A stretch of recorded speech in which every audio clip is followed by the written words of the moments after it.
Please meet Princess Amunet. She will claim what she has been denied.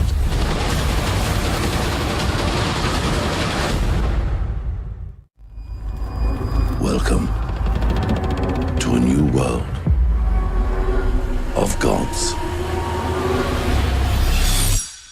and monsters.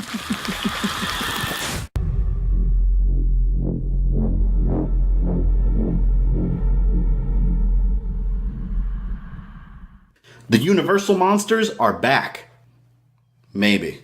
We now have Tom Cruise starring in The Mummy. But wait, how do you do a mummy movie without Brendan Fraser? Well, this movie is a whole new beginning, not related in any way, shape, or form to those movies. The 1999 Mummy was actually a remake of a much older movie. The new one is all about going back to the horror elements of the original 1932 Boris Karloff classic. Yes, The Mummy did exist as a movie before the Brendan Fraser Indiana Jones style franchise. And those movies were really well received and so fun to watch, so why bring it back in a different form? The Universal monsters are easily some of the most recognizable and iconic characters in movie history, and Universal has been actively trying to bring them back in their own cinematic universe. It seems that nowadays everyone's trying to do their own movie universe. Marvel have been incredibly successful connecting movies and bringing characters together. DC is slowly building up that same interconnected universe. Even King Kong linked up to the Godzilla monster universe this year. But Universal did it decades before anybody else did. The Universal monsters were the first cinematic universe. Characters like Frankenstein's monster and the Wolfman appeared in their own movies, which were so successful that they were mashed together in 1943's Frankenstein Meets the Wolfman. And 1944's House of Frankenstein even had Dracula thrown into the mix. The monsters were so popular, they even found their way into Marvel Comics too. So who knows, maybe one day we're going to end up with these characters in the MCU also. I'd be totally down for that. And now Universal's trying to bring them all together again in an interconnected universe known as the Dark Universe. The Mummy is essentially trying to be the Iron Man 1 of the monster universe. It sets up all the connections for all the other monsters to exist in this world. Universal originally intended for 2014's Dracula Untold to be the starting point of the interconnected movies, but it wasn't as successful as they expected, and money talks. By the way, if you haven't seen Dracula Untold, check it out. It was fantastic. So now that we understand what the Mummy is trying to accomplish, let's get into the review, which will have some story spoilers. So again, spoilers. I went into this movie really excited, and you guys know I love these monsters. I wanted to come out absolutely loving this movie. And I hate to say this, but I just didn't. At its best, the movie was very average. It's not bad. There are some things, which I'll get into later, that I really liked about the movie. But overall, it's extremely forgettable. The story involves an ancient Egyptian princess called Amunet, who was set to be the next queen of Egypt, but the pharaoh had a son, and that guaranteed she would no longer be the ruler of Egypt. Amunet went crazy with her craving for power and summoned the Egyptian god of death, Set. She promised Set that she'd help him come to the world in physical form in exchange for unholy powers. To bring Set back to our world, she needed to use a magical dagger to stab someone of her choosing, and Set would enter their body, taking physical form. So she killed her father and the rest of the pharaoh's family, but was captured before she could bring back Set. As punishment, she was mummified alive, which was a nice throwback to the original Boris Karloff mummy.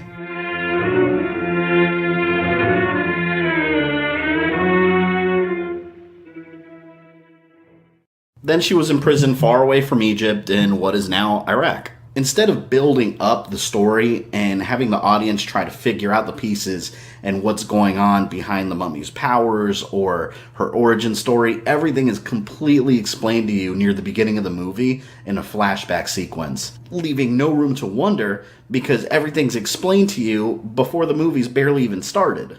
In modern times, we meet our main characters. Tom Cruise is a treasure hunter called Nick Morton that finds ancient artifacts and sells them on the black market. Overall, he's not a very interesting character, or even a very likable one at that. I actually think Tom Cruise is an excellent actor. He's played some great roles, like Ethan Hunt in Mission Impossible, the vampire Lestat in Interview with a Vampire, Nathan Algren in The Last Samurai, but in The Mummy, he just felt like Tom Cruise playing Tom Cruise. There was nothing deep about this character other than he's greedy and kind of a dick. then ends up fighting the good inside of himself, which you can predict from a mile away when he's told there's a good person hiding inside of him somewhere. And then he has a comedic friend, Vale, which is one of my pet peeves with movies. That friend of the main character that's in the movie for no reason other than to make funny remarks every once in a while. Some other notable examples of this happening are Tom from the Green Lantern movie and Darcy from Thor. I hate the funny friend. And that's Vale in The Mummy. And this is one major problem in this movie, the humor. The funny moments in the movie feel so out of place, and they happen way too often. In the previous Mummy movies, Jonathan was the comic relief, but he worked so well because the movie itself had campy elements and it matched the tone perfectly. This movie has some really dark elements to it, and it should have stuck with that tone throughout the entire thing. Like when Princess Amenette kills her entire family, she kills a baby, and she gets blood squirted across her face. The humor just doesn't belong in this movie. The tone is all over the place. When something disturbing is happening, or there's a really dark, serious moment, they completely ruin it by throwing in a funny quip or two. I don't mind when movies have a darker tone and have some humor in it, but there's ways to do it without it feeling like it belongs in a totally different movie. The Marvel Comics movies have been pretty successful at doing this, and they're a prime example of how to do it right, most of the time. And then we have the love interest Jenny. She's introduced as some sort of archaeologist that looks for ancient artifacts to preserve history, and she's the second problem with this movie. Her acting's fine, but there's this forced romance between her and Nick that's not believable at all, or needed for the story. She starts off being this one-night stand, and by the end of the movie, these two characters are acting like they've known each other forever. There's really no chemistry there at all, and it just felt like the required love story. Jenny ends up being an agent working for a secret organization called Prodigium, which was kind of cool, but it felt way too similar to Monarch from the Godzilla monster universe. Prodigium is a shady organization working behind the scenes that keeps track of monsters and secretly contains and destroys them. This is basically the SHIELD of the Dark Universe. They connect the world of the Mummy to all the other upcoming projects. I did have a little fanboy moment, though, when you first see the Prodigium headquarters. You see a bunch of artifacts displayed all around, including a skull with fangs, clearly being a Dracula or a general vampire reference, and you see a jar with the creature from the Black Lagoon's arm in it. That was super cool, and I'm pretty sure I missed a ton of references there, so next time I see the movie, probably on Blu-ray, I'll probably pause that scene and analyze everything. So Nick discovers the hidden prison of Princess Amenette with Jenny, and through a sequence of events, the casket ends up in London, and the mummy reawakens and escapes. She causes all sorts of chaos trying to find the magical dagger she needs to bring back Set, and she wants to use it to stab Nick and bring back the god of death inside his body. Prodigium captures her and wants to research her, then she escapes, causing more havoc, and ends up in a final confrontation with Nick. That's pretty much the whole movie, and there's nothing deeper about the story at all. And that's okay, because a movie like this should have a very simple plot. But the way they handled it, it was very muddled and it was all over the place. There's so many flashbacks and these visions that Nick suddenly has that are sprinkled throughout the entire movie that I found really distracting to what was going on. And the final battle between Nick and the mummy didn't make any sense. I'll try my best to explain. The entire time, he's trying to get away from the mummy to avoid getting stabbed by her magical dagger. Then he decides to break the crystal on the dagger to keep her from bringing back the god of death in physical form. But then instead, he decides to stab himself with it, which is what the mummy was trying to accomplish from the beginning. And then I guess Set goes into his body and gives him powers, but the good man inside Nick takes control. And he literally sucks the life out of the mummy, killing her. Why was she trying to use the magical dagger to stab him if that's exactly what caused her death at the end of the movie? And Nick was trying to keep her from bringing back Set, but he ends up doing that himself anyways. It didn't make any sense. It was overly complicated and didn't need to be. By the end, he ends up disappearing, and he's got all these mummy sand powers now. And he's traveling the world looking for a way to break his new curse, which doesn't seem half bad, actually. And it's obvious they're setting him up to be the main hero of this dark universe for some reason. I don't know. The movie, at the end, just completely falls apart. I think if you're a fan of the Universal monsters like I am, you might find some enjoyment when you watch this movie. But if you're a casual moviegoer, there's just not a lot here to recommend at all. There were a few things that I thought were great. The scenes when the mummy was going on a rampage were awesome. She's the scary, decomposed corpse that crawls around in a really creepy way, and she sucks the life out of people in order to slowly restore herself. And then she resurrects them like these zombies and she controls them, so she almost builds up this little army. The influence from the Brendan Fraser mummy movies is clearly there with her powers, since a superpowered mummy was totally a creation of those movies.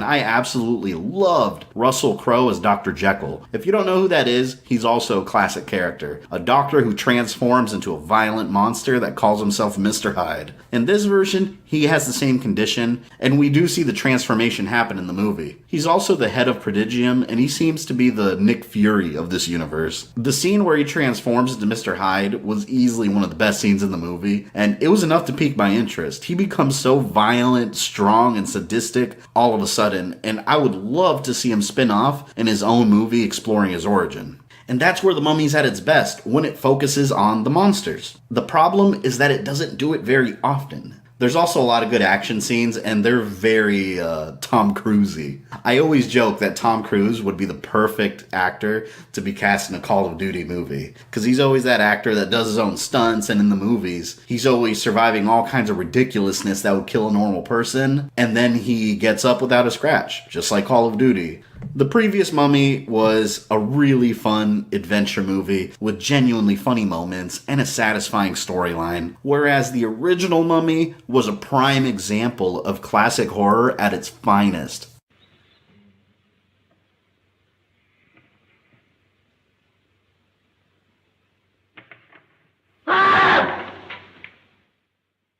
The 2017 Mummy movie adds nothing worthwhile, and it's somewhere between the other two movies while trying to be a new thing. But this new thing just isn't very interesting. If you want to see it out of curiosity, please don't pay full price.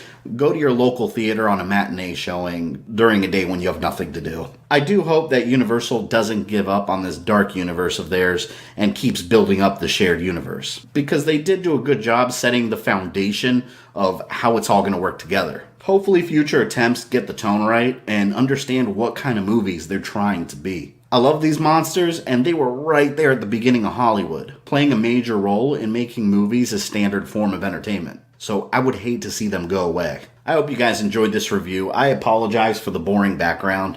I'm still remodeling this whole room. It's probably going to take me another week or so. So right now the walls are they're bare. I have crap all over the floor right now. So I expect to be done with it soon. Leave me a like down below if you enjoyed the video, and your comments with your thoughts. Subscribe if you haven't already, and click that box for notifications, and follow me on social media. This is Fabian. I love you guys, and I will see you next time. The Monster Mash. It was a graveyard smash. They did the mash. It caught on in a flash. They did the mash. It did the monster mash. The zombies were having fun. And a shoot. The party had just begun. And a shoot. The guests included